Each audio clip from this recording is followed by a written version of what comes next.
are talking about the energy and growth source. So the benefits of using suspension culture we have already seen,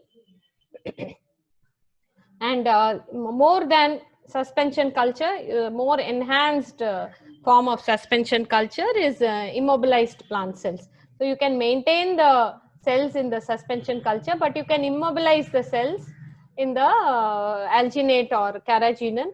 So you can, aseptical conditions are maintained more, and you can use the same cells again for the next batch of medium.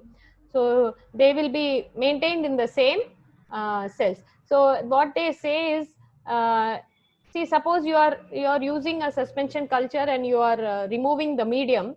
Along with the medium, the cells also will come out because it is a suspension culture.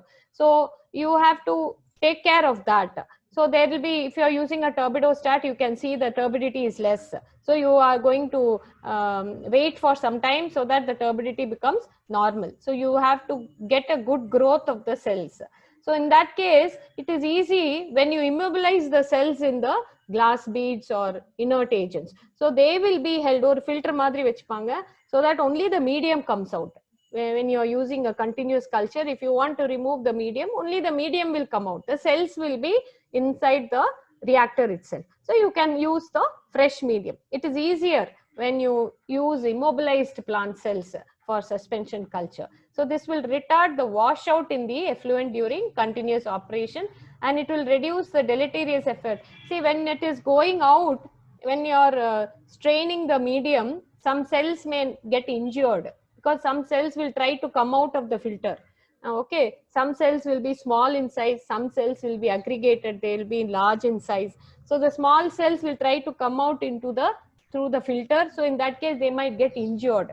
So they might have some problems in the cell structure. So that might lead to some metabolic changes. So in all, to prevent all that, it is better to immobilize the cells in using any kind of immobilizing agent like alginate or carrageenan. So you can maintain the cells in a adequate physiological state by supplying the nutrients alone.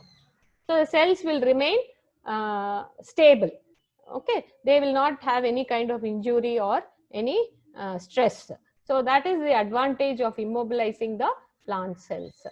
So this is what I told you. I think I have already told you about the recovery of the product. So either it is extracellular recovery or intracellular recovery. Extracellular recovery of the product is very much desirable because it is easy to remove. You have to just remove the medium. That is it.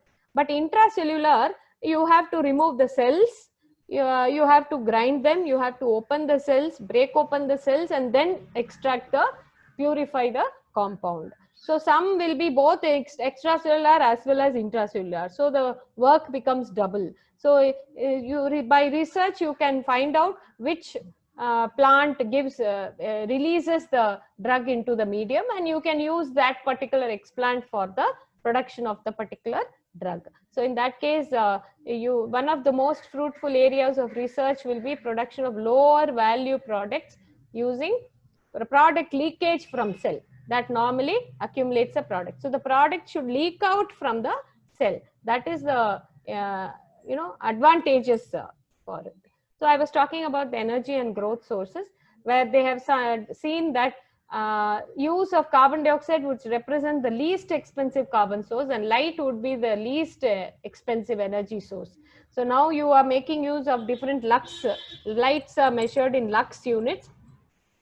So solar light is not feasible because you have to maintain aseptic conditions. But in such a case where you can make use of solar energy panels which absorb solar light and they reflect it to the growing cells. If you are able to design a solar panel which reflects sunlight to the, it's a one-time investment. You're not going to keep on investing. So one-time investment, if you can do, you are making use of the least expensive energy source. And if you can, if you are using the explant, the callus, if you are inducing it to produce chlorophyll, See, I told you callus will not photosynthesize. You have to supply the carbon source, but you can induce the callus to photosynthesize. So that also light plays a role. If you are incubating the callus in a particular daylight option, they will slowly develop chlorophyll pigment and they will start photosynthesizing. So how you manipulate the environmental conditions, you can make the callus to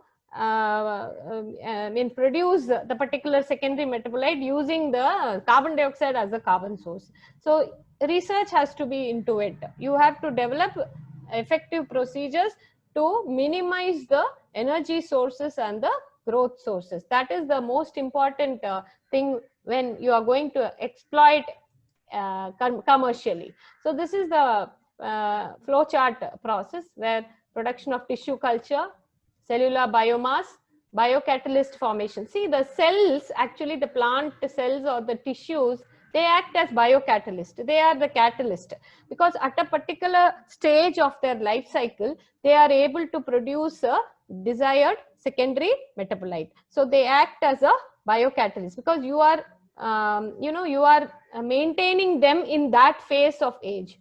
So you don't you don't allow them to grow, keep on growing. You arrest their growth, you maintain their growth in the stationary phase itself, and they act as biocatalyst. So you are providing them with the precursor for the secondary metabolite, and they convert the precursor to the final end product, which is the secondary metabolite. So this is called biotransformation. This phenomenon where the actual living cells or the tissues, they act as biocatalyst and they convert the precursor to the final product, which is, this is called biotransformation. So they act as biocatalyst and then bioconversion takes place. That is what I told you, substrate and nutrient. You send in a precursor as a substrate, they convert the precursor to the crude product, which gets accumulated in the medium. Okay, and you can purify it, concentrate the product.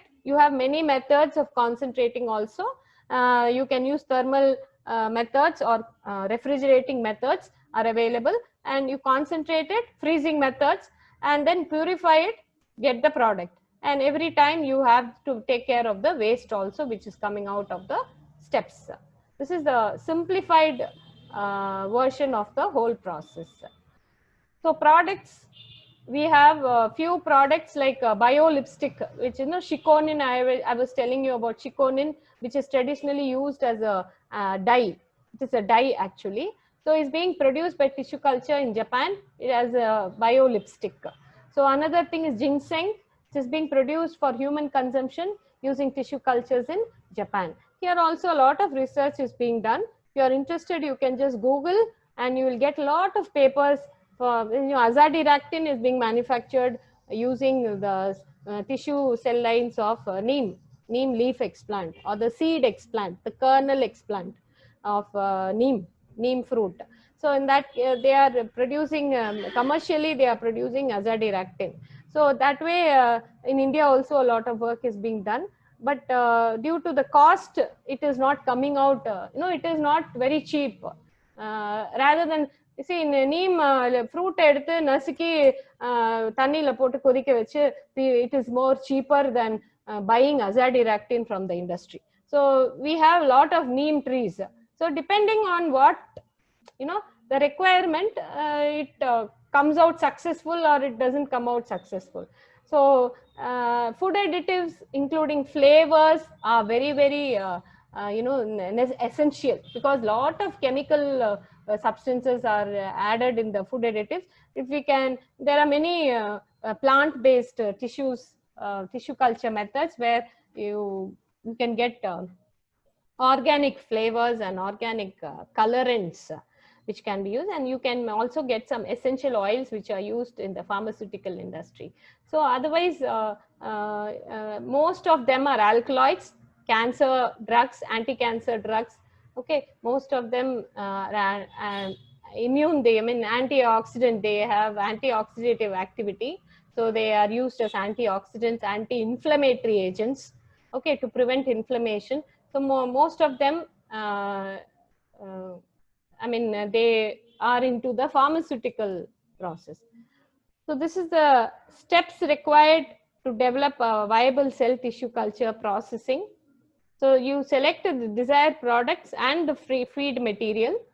Okay, feed material is the one which I told you, precursor. Okay, the general basic medium as well as the precursor for the particular desired product.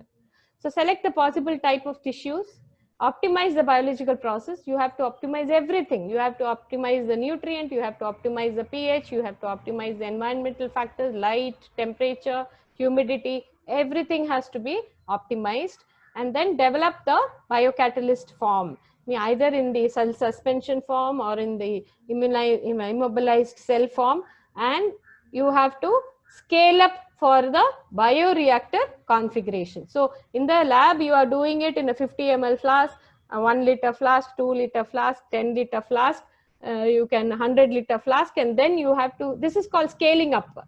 So every every stage of the scale up, all the optimization has to be taken care of, and then you go finally to the bioreactor, that is 2000 liters or 10,000 liters form. So you have to develop the biocatalyst form for bioreactor configuration, and then determine the product recovery. What kind of recovery process you are going to take? If the product is heat stable, you can use thermal methods. You can evaporate it to concentration. If the product is heat labile, that means if it gets inactivated when heat is supplied, you can go in for freezing processes, freeze drying you can do. You can concentrate the product. In many processes are available for concentrating the product and purifying it. You have different techniques for detection of the purity level. HPLC is a high performance liquid chromatography. There many chromatography techniques are there where you can analyze the purification of the products, and then you have to design, you can go in for patent and test the integrated system. So only after these processes are complete, you can go in for the last phase. So you can design and test the integrated system, get the product. So choice of plant cell culture, I have already told you how to choose. Okay, optimizing the biological process. These are reading materials actually. You can go through it. If you have any doubt, you can ask. Then choice of the biocatalysis form and bioreactor configuration. I have already told you. You can just read it and then get, if you have any doubts, you can clarify it. Okay, and product recovery and purification. All what is there in this step, these are the reading materials for that. Okay, so you can go through this. If you have any doubt, you can ask. So this in toto, what is going to happen, how the bioactive compounds are being released. So from the explant, you develop the callus, do a micropropagation.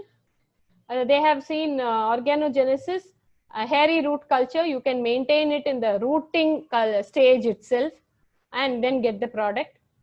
Either you do a micropropagation, get the whole plantlet, and then you get the product from the plants itself, plants generated through micropropagation, or you maintain it in the root culture and get the compound, hairy root culture.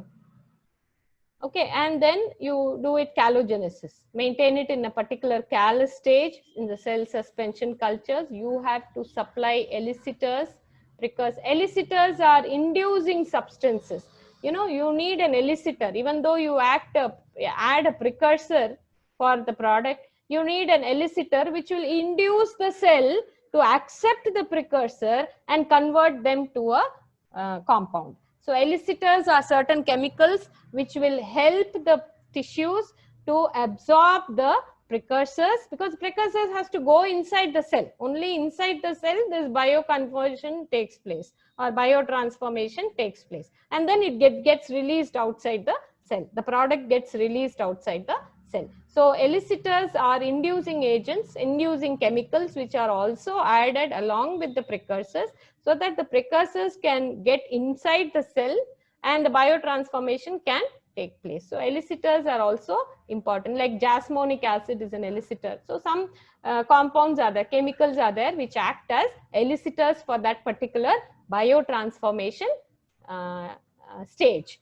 And then abiotic stress, some of the tissues will produce the secondary metabolite only when it is stressed, only when there is some kind of stress. This is also induced. This also acts as an elicitor. Abiotic stress also acts as an elicitor. So suppose all these are found through research only. So if you minimize the light for some time, maybe you are getting a very good yield. So that means it is an abiotic stress. If you minimize a certain chemical component in the medium, you are able to show a increase in production. That means that acts as a stress. That is non-availability of any kind of favorable environmental condition acts as a stress which can boost the production of the metabolite. So this also has been found to enhance the amount of the metabolite. So these can be subjected only to callus culture. So they are the most important things for biocatalyzation. That is what I told you. What happened? Okay. So that is the highlight of the whole thing, the highlight of what all happened here. In between, you can do research and genetically modify any kind of stage. Any stage can be genetically modified to enhance the production of the bioactive compounds. So this is the, in toto, it explains everything. Okay. So you go through the processes, the written matter, I'll upload it in the classroom. Just go through it. If you have any doubt,